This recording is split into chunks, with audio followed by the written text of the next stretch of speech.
Hi friends, ఈరోజు మనం ఛత్రపతి శివాజీ మహారాజ్ యొక్క జీవిత చరిత్ర గురించి తెలుసుకుందాం. ఛత్రపతి శివాజీ క్రీస్తు శకం ఫిబ్రవరి 19, 1630 సంవత్సరం వైశాఖ మాసపు శుక్లపక్ష తదియ నాడు పూణే జిల్లాలోని జున్నార్ పట్టణం దగ్గర గల శివనేరి కోటలో సహాజీ జిజియాబాయి పుణ్య దంపతులకు జన్మించాడు. వీరు మహారాష్ట్రలోని వ్యవసాయ కున్బి కులానికి చెందినవారు. జిజియాబాయికి సంభాజీ తర్వాత పుట్టిన కొడుకులు అందరూ మృతి చెందగా ఆమె పూజించే దేవత అయిన శివై పార్వతి పేరు శివాజీకి పెట్టింది. షహాజీ నిజాంలను ఓడించి గెలుచుకున్న ప్రాంతాల్లో సామ్రాజ్యాన్ని నెలకొల్పడానికి ప్రయత్నిస్తుండగా మొఘలుల ఆదిలాస్తో కలిసి షహాజీని ఓడించారు. ఆదిలాస్తో సంధి ప్రకారం షహాజీ ప్రస్తుత బెంగళూరు ప్రాంతాన్ని జాగీర్గా పొంది పూణే వదిలి వెళ్లవలసి వచ్చింది. షహాజీ పూణేలోని తనకున్న జాగీర్ను వదులుకోవాల్సి అవసరం లేకుండా ఒప్పందం కుదుర్చుకున్నాడు. సామ్రాజ్య అంకురార్పణ. షహాజీ పూణేలో తన జాగీర్ వ్యవహారాలను తన భార్యకు అప్పగించి యువకుడైన శివాజీ రాజనీతి వ్యవహారాలను నేర్పడానికి కొందరు ముఖ్య అనుచరులతో కలిసి ఒక విభాగాన్ని ఏర్పాటు చేసి తాను బెంగళూరుకు జాగీర్ వెళ్ళాడు. శివాజీ తల్లి అతనికి పుట్టిన భూమిపైన ప్రజలపైన ప్రేమ కలిగినట్టు విద్యాబుద్ధులు నేర్పింది. చిన్నప్పటి నుండి భారత రామాయణ బలి చక్రవర్తి గాథలు చెప్పి వేరే లక్షణాలు మొలకింపజేసింది. పరమత సహనం, స్త్రీల పట్ల గౌరవం తన తల్లి వద్దను నేర్చుకున్నాడు. తన తండ్రి పొందిన పరాజయాలను క్షుణ్ణంగా అధ్యయనం చేసి అనతి కాలంలో శివాజీ యుద్ధ తంత్రాలతో నిష్ఠాతుడయ్యాడు. సకల విద్యలు తెలుసుకున్న శివాజీ మరాఠా సామ్రాజ్య స్థాపన లక్ష్యంగా తన వ్యూహాలు మొదలుపెట్టాడు. సుల్తాన్తో యుద్ధాలు. పోరాడుతున్న శివాజీ 17 ఏళ్ల వయసులో శివాజీ మొట్టమొదటి యుద్ధం చేసి బీజాపూర్ సామ్రాజ్యాన్ని చెందిన తోర్నా కోటను సొంతం చేసుకున్నాడు. మరో 3 ఏళ్లలో కొండనార్ రాజ్గఢ్ కోటలను సొంతం చేసుకుని పూణే ప్రాంతాన్నంతా తన స్వాధీనం తెచ్చుకున్నాడు. శివాజీ తమ కోటను సొంతం చేసుకోవడం చూసి ఆదిల్షా మోసపూరితంగా శివాజీ తండ్రి అయిన షహాజీని బందీ చేశాడు. తర్వాత శివాజీని బెంగళూరులో ఉన్న శివాజీ అన్న అయిన సంభాజీని పట్టుకోవడానికి 2 సైన్యాలను పంపగా అన్నదమ్ములిద్దరూ ఆ సైన్యాలను ఓడించి తమ తండ్రిని బంధ విముక్తిని చేయించుకున్నారు. అప్పుడు ఆదిలాసీ యుద్ధ భయంకరుడిగా పేరు పొందిన అఫ్జల్ ఖాన్ను శివాజీ పైకి యుద్ధానికి పంపించాడు. ప్రతాప్గఢ్ యుద్ధం. అఫ్జల్ ఖాన్ ను కత్తితో పొడుచుకున్న శివాజీ మెరుపు దాడులు, గెరిల యుద్ధ పద్ధతులు తెచ్చుకున్న అఫ్జల్ ఖాన్ అతన్ని ఓడించడానికి యుద్ధభూమి మాత్రమే ఏకైక మార్గమని తలచి శివాజీని రెచ్చగొట్టడానికి శివాజీ ఇష్టదైవమైన భవానీ దేవి దేవాలయాన్ని కూల్చాడు. ఇది తెలిసిన శివాజీ తాను యుద్ధానికి సిద్ధంగా లేనని చర్చలకు ఆహ్వానించాడు. ప్రతాప్గఢ్ కోట దగ్గర సమావేశానికి ఇద్దరు అంగీకరించాడు. అఫ్జల్ ఖాన్ సంగతి తెలిసిన శివాజీ ఉక్కు కవచాన్ని ధరించి పిడిక్బాగ్ లోపల దాచుకున్నాడు. ఇద్దరు కేవలం తమ అంగరక్షకులతో గుడారాలకు వెళ్లి చర్చలు జరుపుతుండగా అఫ్జల్ ఖాన్ దాచుకున్న కత్తితో శివాజీ పైన దాడి చేసినప్పుడు ఉక్కు కవచం వల్ల శివాజీ తప్పించుకున్నాడు. అంతలో అడ్డు వచ్చిన అఫ్జల్ ఖాన్ ను శివాజీ సైన్యాధికారులు అడ్డుకొనగా శివాజీ తన దగ్గర ఉన్న పిడి పులుగోరులతో అఫ్జల్ ఖాన్ పొట్టను ఉగ్ర లక్ష్యం నరసింహ వల్ల చీల్చి చెండాడాడు. అఫ్జల్ ఖాన్ తప్పించుకొని గుడారం నుండి బయటకు పరపుతుండగా ఒక వేటుకు శివాజీ అఫ్జల్ ఖాన్ తల నరుకుతాడు. శివాజీ ఉపయోగించినగా చెప్పబడుతున్న పిడిబాకు అఫ్జల్ ఖాన్ సేనను శివాజీ సేన దట్టమైన అడవుల్లో అటకాయించి మెరుపు దాడులతో మట్టి కరిపించింది. ఈ విజయంతో శివాజీ మరాఠా యోధుడిగా మహారాష్ట్ర అంత పేరు తెచ్చుకున్నాడు. ఎలాగైనా శివాజీని అణిచివేయాలని బీజాపూర్ సుల్తాన్ యుద్ధవీరులుగా పేరు తెచ్చుకున్న అఫ్జల్ వస్తున్ సైనికులను పంపించగా శివాజీ సేన వేల సంఖ్యలో ముస్లింలను చంపి విజయం సాధించింది. ఈ సంఘటనతో శివాజీ కీర్తి ప్రతిష్టలు భారతదేశం అంతా వ్యాపించాయి. ఎందరో హిందూ రాజులకు శివాజీ ఆదర్శంగా నిలిచాడు. తర్వాత కొల్లాపూర్ యుద్ధం. ఇది సహించలేని బీజాపూర్ సుల్తాన్ అరబ్, పర్షియా, ఆఫ్ఘన్ నుండి మెరికల్ లాంటి 10,000 మంది కిరాయ సైనికులను శివాజీ అంతమొందించడానికి పంపగా శివాజీ తన వద్ద ఉన్న 5,000 మరాఠీ యోధులతో కలిసి కొల్లాపూర్ వద్ద ఎదుర్కొన్నాడు. హరహర మహాదేవ్ అంటూ శివాజీ యుద్ధరంగంలో విజృంభించి శత్రువులను ఓచకోత కోశాడు. ఈ విజయంతో కేవలం సుల్తాన్లే కాక మొఘల్ చక్రవర్తి అయిన ఔరంగజేబు సైతం శివాజీ అంటే భయం పుట్టింది. శివాజీ నుండి ఎప్పటికైనా తనకు ముప్పు ఉందని ఔరంగజేబ్ భావించి సన్నాహాలు మొదలుపెట్టాడు. తన మేనమామ షాయిస్తా ఖాన్ ను శివాజీపై యుద్ధానికి పంపాడు. పాన్కిన్ యుద్ధం. 2 సార్లు పరాజయాన్ని ఎదుర్కొన్న ఆదిల్షా మూడోసారి సిద్ది జోహర్ అనే పేరు పొందిన సైన్యాధ్యక్షుడికి అపారమైన సైనిక ఆయుధ బలగాలు అందించి కొల్లాపూర్ పంపించాడు. ఆ సమయంలో కొల్లాపూర్ దగ్గర ఉన్న పన్హాలా కోటలో శివాజీ కొన్ని 100 మంది అనుచరులతో ఉన్నాడు. సిద్ది జోహర్ విషయం తెలుసుకున్న శివాజీ ఎలాగైనా పన్హాలా కోట నుండి తప్పించుకొని తన సైన్యం మొత్తం ఉన్న విశాల్గఢ్ కోటకు చేరుకుంటే యుద్ధం చేయవచ్చు అనుకున్నాడు. కానీ అప్పటికే పన్హాలా కోట చుట్టూ శత్రు సైన్యం ఉండడంతో తాను యుద్ధానికి సిద్ధంగా లేని దయ తలవంచగా సిద్ది జోహర్ కు వర్తమానం పంపాడు. అది తెలుసుకున్న సిద్ది జోహర్ సైనికులు నిఘా సరళం చేసి విశ్రాంతి తీసుకుని ఉంటే శివాజీ తన అలసలతో కోట నుండి తప్పించుకుని తన సైన్యం ఉన్న కోట వైపు పయనించసాగాడు. చివరి క్షణంలో ఇది తెలుసుకున్న సిద్ది జోహర్ తన బలగాలతో శివాజీని వెంబడించసాగాడు. కోటకు చేరుకునేలోపు శత్రువులు తమను సమీపించగలరన్న విషయం గ్రహించి బాజీరావ్ దేశపాండే అనే సర్దార్ 300 మంది అనుచరులతో కలిసి తాము శత్రు సైన్యాన్ని ఎదుర్కొంటామని శివాజీ తన అంగరక్షకులతో శివాజీ కోట వైపు వెళ్లిన వెంటనే బాజీప్రభు దేశపాండే 2 చేతులు ఖడ్గాలు పట్టుకుని శత్రువులతో యుద్ధం చేశారు. 300 మంది సైనికులు తమ ప్రాణాలను తెగించి అతి బలమైన శత్రువులతో పోరాడి నేల కొరిగారు. అప్పటికే శివాజీ తన కోట చేరుకున్నాడు. కోటలో తన అనుచరులతో చర్చించిన అనంతరం తాము సిద్ది జోహర్ సైన్యాన్ని ఎదుర్కోలేమని గ్రహించిన శివాజీ సంధికి అంగీకరించాడు. సంధిలో భాగంగా శివాజీ సామ్రాజ్యం స్వతంత్ర రాజ్యంగా గుర్తింపు పొంది సిద్ది జోహర్ విజయానికి బహుమతిగా పన్హాల కోట లభించింది. ఈ యుద్ధమే సుల్తాన్తో శివాజీ చేసిన ఆఖరి యుద్ధం. ఆ తర్వాతి కాలంలో మొఘల్ సైన్యంతో యుద్ధాలు చేయవలసి వచ్చింది. మొఘల్తో యుద్ధాలు 1660లో ఔరంగజేబ్ తన మేనమామ అయిన షాయిస్తా ఖాన్ లక్షలకు పైగా సుశక్తులైన సైన్యాన్ని ఆయుధాలను అందించి శివాజీని ఓడించి దక్కన్ ప్రాంతాన్ని స్వాధీనం చేసుకుని రమ్మని పంపించాడు. బలమైన షాయిస్తా ఖాన్ సేన ముందు శివాజీ సేన తలవంచక తప్పలేదు. శివాజీ ఓటమి అంగీకరించి పూణె వదిలి వెళ్లవలసి వచ్చింది. పూణెలో శివాజీ నిర్మించిన లాల్ మహల్లో షాయిస్తా ఖాన్ నివాసం ఏర్పరచుకున్నాడు. ఎప్పటికైనా శివాజీ మెరుపుదాడి చేస్తాడని షాయిస్తా ఖాన్ పూణె నగరం అంతా చాలా కట్టుదిట్టమైన భద్రతను ఏర్పాటు చేశాడు.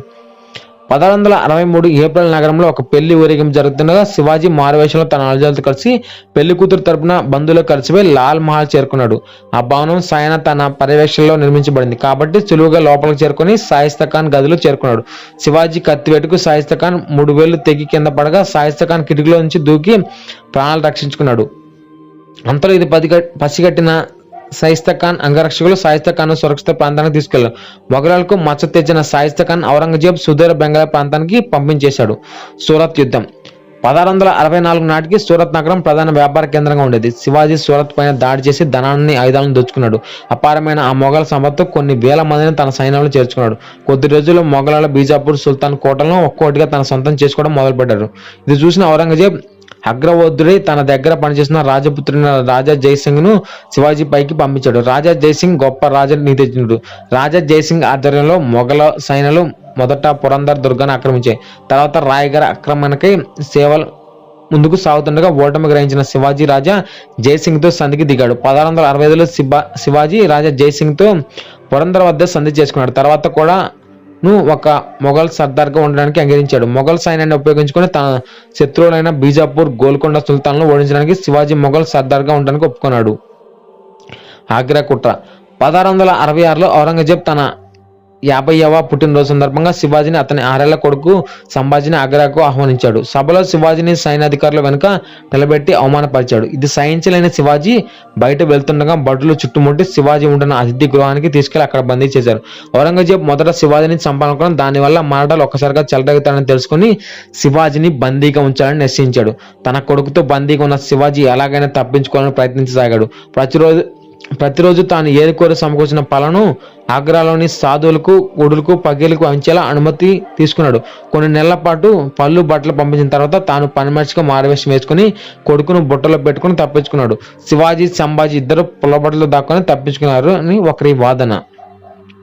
తప్పించుకున్న తర్వాత శివాజీ రాయగఢ్ చేరుకున్నాడు. ఆ తర్వాత 2 సంవత్సరాల వరకు శివాజీ మొఘలులపై ఎటువంటి సైనిక చర్యకు దిగకుండా పురందర్ సంధికి కట్టుబడి ఉన్నాడు. మువాజం అనే దక్కన్ రాష్ట్ర పాలకుడి సలహా మేరకు ఔరంగజేబ్ శివాజీని రాజుగా గుర్తించాడు. కొన్ని రోజులకు ఈ శాంతి ఒప్పందం పటాపంచలైనది. మొఘలాల సైన్యాధిపతులు మహాబత్ ఖాన్, బహదూర్ ఖాన్ మరియు దిలేవర్ ఖాన్లు మూకుమ్మడిగా శివాజీపై దాడి చేశారు. కానీ వారి ఎత్తులు పారలేదు. శివాజీతో యుద్ధంలో వారు ఘోర పరాజయం పొందారు. శివాజీ జీవిత చరిత్రలో ముఖ్యమైన నిజంగా దీన్ని పేర్కొన్నాడు. అప్పటికే శివాజీ ప్రాబల్యం తగ్గడం వల్ల మొఘల్ మరిన్ని యుద్ధాలతో ఉండటం వల్ల ఔరంగజేబ్ శివాజీ నుండి ముప్పు ఉందని భావించి పెద్దగా పట్టించుకోలేదు. శివాజీ ఎక్కువ ప్రాచుర్యం పొందేలా కాకుండా రహస్యంగా తన కార్యకలాపాలు నిర్వహించడం మొదలుపెట్టాడు. 1674 నాటికి 1,00,000 మంది సుశక్తులైన సైన్యాన్ని, ఆయుధాలు, అశ్వాలు, నౌకా వ్యవస్థను సమకూర్చుకున్నాడు. 1670 జనవరి నుండి మొఘల కోటలపైన దాడులు చేసి సొంతం చేసుకోవడం మొదలుపెట్టాడు. అలుపెరగని యుద్ధాలతో అలసిపోవడం, సరైన సైన్యం లేకపోవడం, ఖజానా ఖాళీ కావడంతో మొఘల్ సైన్యం శివాజీని ఎదుర్కొనలేకపోయింది. సింహగఢ్ యుద్ధం శివాజీ ఎన్నో కోటలకు సులువుగా స్వాధీనం చేసుకున్న పూణె దగ్గర ఉన్న కోట స్వాధీనం కాలేదు. ఆ కోటను ఉదయ్ ఖాన్ రాథోడ్ అనే రాజపుత్రుడు పరిరక్షిస్తుండగా కారణం. దుర్భేద్యమైన ఆ కోట చుట్టూ ఎప్పుడు సైనికులు పహారా కాల్చడంతో శివాజీ తన దగ్గర అత్యంత గొప్ప సైన్యాధికారిగా పేరు తెచ్చుకున్న తానాజీ మనుసారికి ఆ కోట స్వాధీనం చేసుకుని బాధ్యత అప్పగించాడు. తానాజీ తన అనుచరులతో రహస్యంగా ఆ కోటను కొద్ది రోజుల పాటు క్షుణ్ణంగా అధ్యయనం చేశాడు. అన్ని ప్రధాన ద్వారాల్లో కట్టుదిట్టమైన సైన్యం ఉంది. చివరిగా కోటకు ఒకవైపు ఉన్న ఒక కొండ తానాజీని ఆకర్షించింది. ఆ కొండ చాలా ఏటవలుగా ఉండడంతో సైన్యం ఆ కొండ ఎక్కడం అసాధ్యం. అప్పుడు తానాజీ యశ్వంతి అనే పేరు కల ఉడుముకు తాడు కట్టి కొండపైకి విసిరాడు. తాడు సాయంతో పైకి వెళ్లిన వారు అందించిన తాళను పట్టుకుని సైన్యం కోటలోకి చేరుకుంది. చరిత్రలో యుద్ధంలో ఉడుమును ఉపయోగించడం ఇదే ప్రథమ అనుకోవచ్చు. అంతలో తానాజీ సోదరుడు సూర్యాజీ కోట ముఖద్వారం పైన దాడి చేశాడు. మరాఠాలను రాజపుత్రులకు జరిగిన భీకర పోరులో మరాఠాలు గెలిచిన తానాజీ మరణించాడు. ఈ వార్త విన్న శివాజీ కోటను గెలిచాం కానీ సింహాన్ని పోగొట్టుకున్నామన్నాడు. సింహం వల్లే పోరాడిన తానాజీ గౌరవార్థం కొండన కోట పేరును సింహగడ్గా మార్చాడు. శివాజీ పట్టాభిషేకం జూన్ 6, 1674 రాయగఢ్ కోటలో వేద పట్టణాల మధ్య శివాజీని క్షత్రియ రాజులందరికీ అధిపతిగా కీర్తిస్తూ ఛత్రపతి అనే బిరుదును ప్రదానం చేశారు. కొన్నాళ్లకు 50,000 బలగంతో దక్షిణ రాష్ట్రాల దండయాత్ర చేసి వెల్లూరు, గింగిలను సొంతం చేసుకున్నాడు. 27 ఏళ్ల పాటు యుద్ధాల్లో గడిపి హిందూ రాజ్యాలను ఆదర్శంగా నిలిచి సువిశాల మరాఠా సామ్రాజ్యాన్ని నెలకొల్పిన ఛత్రపతి శివాజీ 3 వారాల తీవ్ర జ్వరంతో బాధపడి ఏప్రిల్ 3, 1680 మధ్యాహ్నం 12 గంటల గడియల రాయగఢ్ కోటలో మరణించాడు. శివాజీ పెద్ద కొడుకైన సంభాజీ తర్వాత రాజ్యాన్ని చేపట్టి మొఘలులను సమర్థవంతంగా ఎదుర్కొని పరిపాలించాడు. పరిపాలన విధానం యుద్ధ తంత్రాలతో మాత్రమే కాకుండా పరిపాలన విధానం కూడా శివాజీ భారతదేశ రాజుల్లో అగ్రగణ్యుడు. మంత్రి మండలి, విదేశాంగ విధానం, పటిష్టమైన గూఢచారి వ్యవస్థ ఏర్పాటు చేశాడు. ప్రజల కోసమే ప్రభు అన్న సూత్రం పాటించి వ్యక్తిగత విలాసాలకు ఎటువంటి వ్యయం చేయక ప్రజల సంక్షేమం కోసం పాటుపడ్డాడు. శివాజీ వ్యక్తిత్వం సుదీర్ఘ యుద్ధ కాలంలో లెక్కలేనని యుద్ధాలు చేసినా ఎన్నడూ పవిత్ర స్థలాలను ధ్వంసం చేయలేదు. యుద్ధంలో ఓడిపోయిన శత్రు రాజ్యంలో యుద్ధం చేయలేని వారికి, శీలకు, పసివారికి సాయం చేశాడు.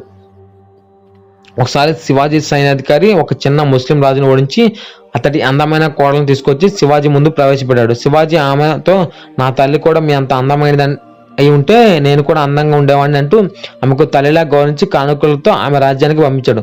శివాజీ లౌకిక పాలకుడు. శివాజీ అన్ని మతాలకు అనుకూలంగా ఉండి అన్ని మతాల ప్రజలను బాగా చూసుకున్నాడు. ముస్లింలకు వ్యతిరేకంగా అనేక తిరుగుబాట్లు చేసినప్పటికీ ఆయన పాలనలో ముస్లిం తగిన విధంగా గౌరవించబడ్డారు. నిస్వార్థంగా ప్రజలకు సేవ చేయడం, తాను చేస్తున్న పని పట్ల అంకిత భావం, మచ్చలేని వ్యక్తిత్వం ఆయన అనుచరులకు, ప్రజలకు ఆదర్శంగా నిలిచాయి. భారతదేశాన్ని ఎందరో రాజులు వెళ్ళినప్పటికీ ఈ లక్షణాలే శివాజీని గొప్ప రాజుగా చేశాయి. శివాజీ యొక్క సైన్యం మరాఠా సామ్రాజ్యం ముగిసే వరకు శివాజీ ఏర్పాటు చేసిన సైనిక వ్యవస్థ నిలిచి ఉండేది. గెరిల్లా యుద్ధ విధానం శివాజీతోనే మొదలైంది. కొత్త ఆయుధాలను కనుగొని వాటితో యుద్ధాలు చేయించడం శివాజీ ప్రత్యేక అభిరుచి. పటిష్టమైన నౌకా దళాన్ని, అశ్విక దళాన్ని ఏర్పాటు చేశాడు. 8 నెలల పంటలు పండించే రైతులు కూడా 4 నెలల యుద్ధ నైపుణ్యాలు నేర్చుకోవడం శివాజీ విధానాలను అర్థం పడుతుంది. కేవలం సైనికులే కాక సంఘంలోని అన్ని వర్గాల వారు కోటను పరిరక్షించారు. మరణించే నాటికి శత్రులందరూ వెనుకాడే విధంగా 1,00,000 సైన్యాన్ని తయారు చేసిన సమర్థుడు శివాజీ. మరణించిన నాటికి 300 కోట్ల శివాజీ ఆధీనంలో ఉండే. వందలపైన ఉన్నత సాంకేతిక విలువలతో దుర్భేద్యమైన కోటలు నిర్మించడంలో శివాజీ ప్రపంచ ఖ్యాతి పొందాడు. నాసిక్ నుండి మద్రాస్ దగ్గర ఉన్న జింగి వరకు 1200 కిలోమీటర్ల మధ్య ఈ 300 కోట్లు నిర్మించబడ్డాయి. మత సామరస్యం శివాజీ భవానీదేవి భక్తుడు. శివాజీ తన సామ్రాజ్యంలోని అన్ని మతాలను సమానంగా చూశాడు. కేవలం గుళ్ళు మాత్రమే కాకుండా ఎన్నో మసీదులు కట్టించాడు. శివాజీ సైన్యంలో 300 ముస్లింలు, ఎందరో ముస్లింలు ఉన్నత పదవులు నిర్వహించారు. హైదర్ అలీ ఆయుధాల విభాగానికి, ఇబ్రాహిం ఖాన్ నౌక దళానికి, సిద్ది ఇబ్రాహిం మందుగుండు విభాగానికి అధ్యక్షులుగా బాధ్యతలు నిర్వహించారు. శివాజీకి సర్వ సైన్యాధ్యక్షులు దౌలత్ ఖాన్, సిద్దిక్ అనే 2 ముస్లింలు. శివాజీ అంగరక్షకులు అతి ముఖ్యుడు.